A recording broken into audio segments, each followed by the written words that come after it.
Una sa ating mga balita, nagkaroon ng pagsabog sa armory ng Philippine Army sa Fort Bonifacio, Taguig City.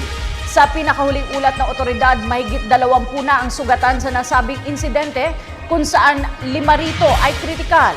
Narito ang ulat ni Ara Perez. Mahigit 20 na ang kumpirmadong sugatan sa naganap na pagsabog ng Explosive Ordnance and Demolition Battalion o Armory Warehouse sa Army Support Command ng Fort Bonifacio, lungsod ng Taguig. Kabilang sa mga sugatan ng mga kasapi ng Bureau of Fire Protection at fire volunteers mula sa Fort Bonifacio at Pasig na agad itinakbo sa pinakamalapit na ospital. Pawang minor bruises lamang ang kanilang natamo bunsod ng pagsabog. Ayon kay Colonel Noel De Toyato, tagapagsalita ng Philippine Army, ganap na 10:28 ng umaga nagsimula ang sunog na sinundan ng mga matinding pagsabog dahil sa mga nakaimbak na baril, bala at granada. Umabot sa third alarm ang sunog at sa ganap na 11:05 ay idineklara na itong fire under control.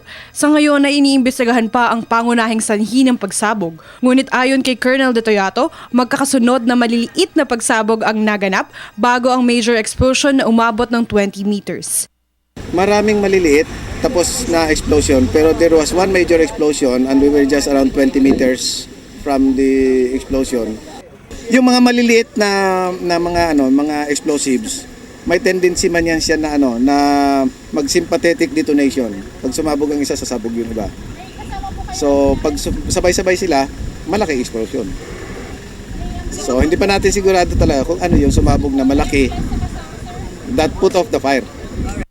Nadama naman hanggang Southern Police District ang vibration nito at ilang mga salamin sa mga kalapit na gusali ang nabasag. Para ng Bayan, Ara Perez.